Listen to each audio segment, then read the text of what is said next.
Excelentíssimo senhor presidente da OAB do Estado de São Paulo, para quem já sofreu a procissão de uma cadeira, nada me custa curvar-me um pouco, ainda que reverentemente frente ao auditório, saudando Vossa Excelência, utilizando uma expressão francesa que é par hasard.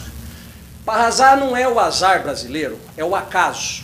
Esta mesa não é composta por ninguém que tenha, por acaso, chegado ao posto que agora ocupa e que se apresenta de frente ao auditório.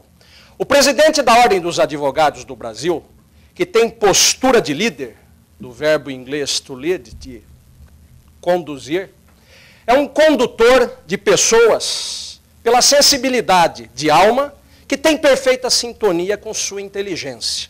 Diz que o corpo não pode ir para onde a alma não acompanhe.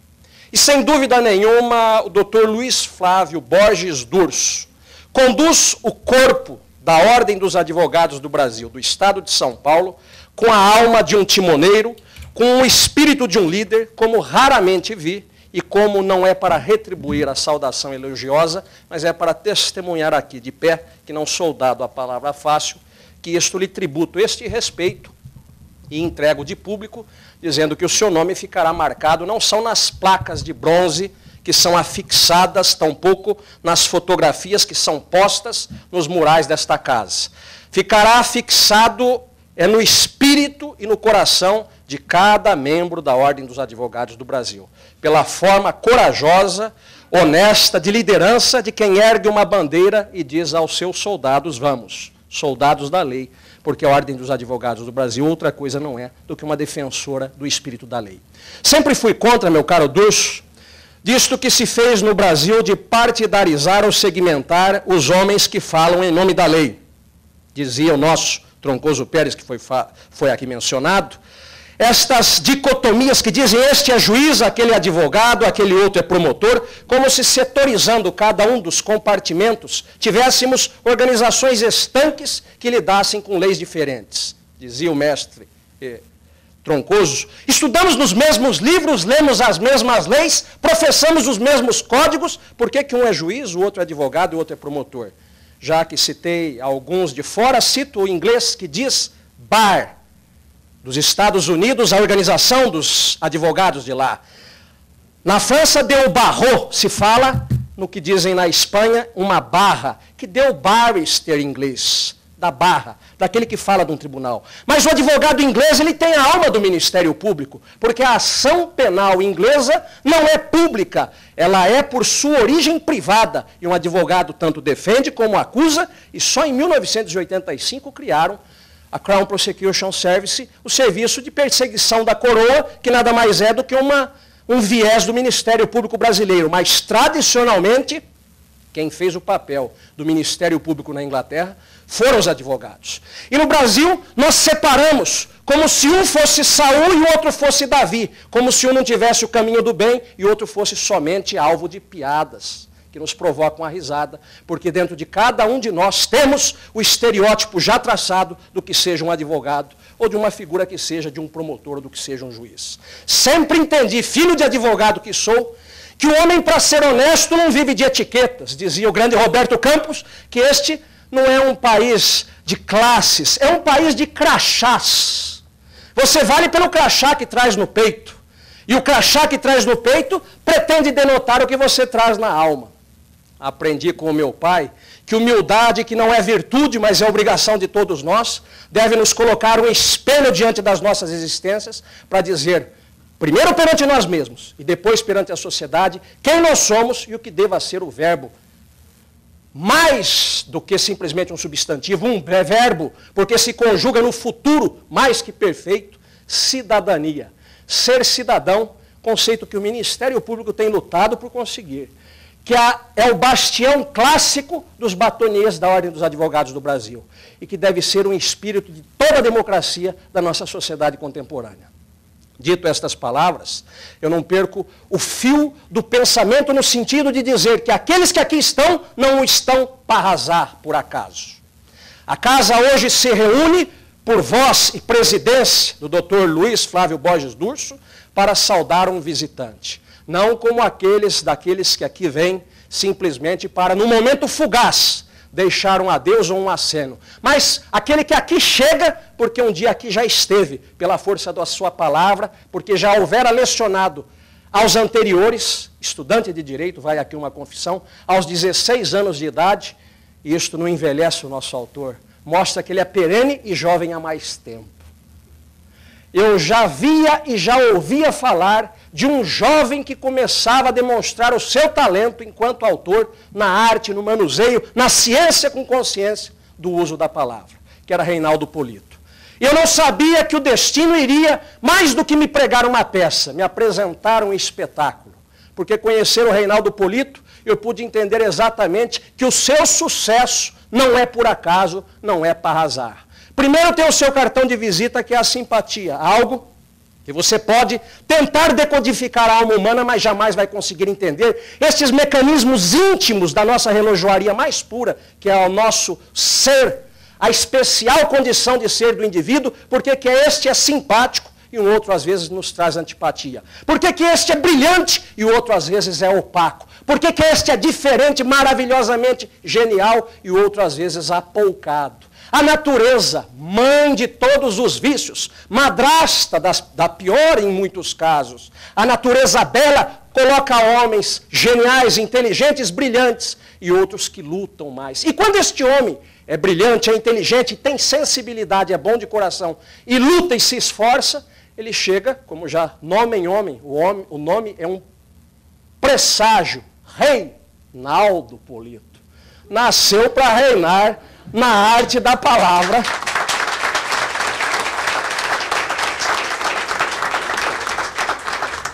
Se o nome é um presságio, Reinaldo Polito veio realmente para reinar. É insubstituível quando pretende ensinar aquilo que estudou. E quando se diz estudou, é porque não fez da palavra um mercado simplesmente daqueles que nós temos hoje do time is money. Do tempo é dinheiro. Dedicou-se à palavra num tempo que a palavra já não tem mais, não a serventia clássica que tinha, ela não tem a sua valia mais íntima. Eu sempre busquei a semântica, o significado das coisas e vejo que hoje morar não é demorar. Você mora quando você se demora em um local. Você não passa confundindo com passear. Eu passo pela OAB, mas verdadeiramente não passeio. Passear é apropriar-se biograficamente da cicatriz de uma gente, de cada expressão de ruga, do porquê uma estátua está ali ou porquê ali não está. Quem é homenageado é imiscuir-se dentro da alma daquela organização ou daquela cidade. Portanto, passear e passar não são sinônimos. As palavras hoje vazias no seu conteúdo, precisava de alguém que lhes desse ou lhes devolvesse outra vez, nesta prostituição total do significado, tomando lugar do significante, que lhes devolvesse alguém a dignidade da palavra. E Reinaldo Polito pegou a antiga arte da oratória, então esquecida, transmudou-a para um vocabulário novo, pasteurizou-a daquilo que os gregos faziam e apresentou-a para a juventude. Mas aquele médico baiano polemista e também genial, Elzimar Coutinho, dizia que nenhuma vergonha, nenhuma desonra deste mundo se passa sem a presença de uma mulher. E também nenhuma glória neste mundo existe sem que haja o testemunho da mulher de que se ama. É por este momento que eu me permito, neste exato segundo, dizer que a obra é sua, mas é também da sua Marlene. Muito bem.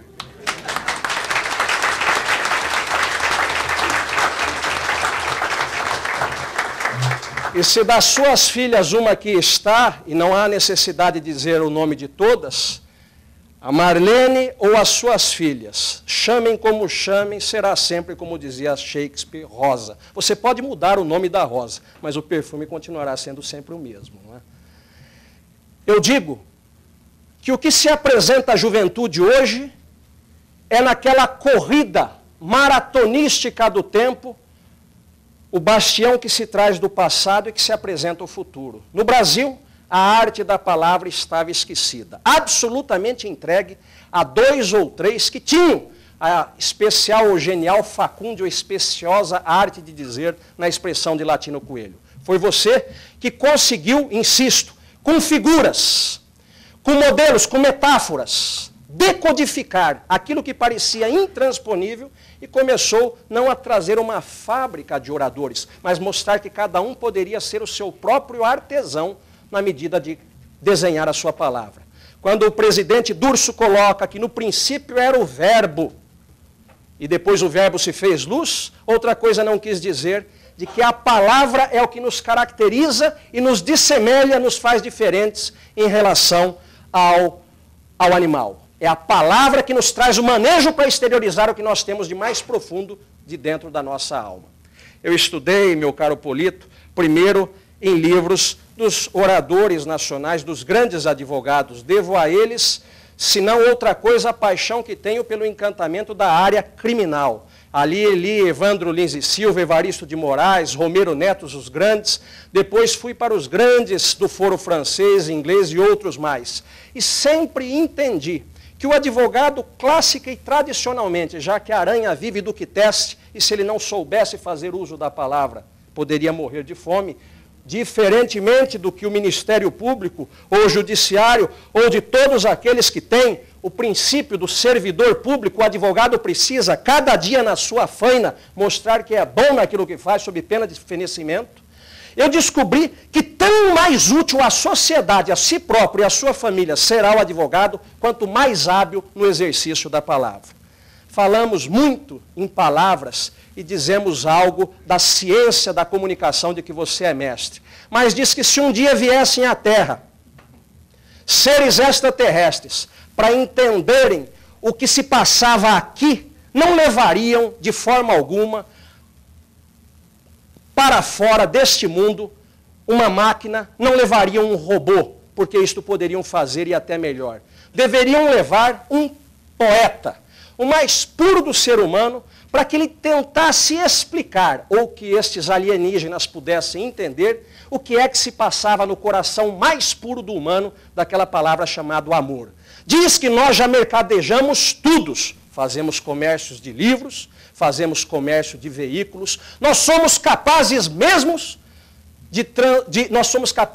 de mercadejar o sexo. A única coisa que nós não vendemos e não compramos é amor.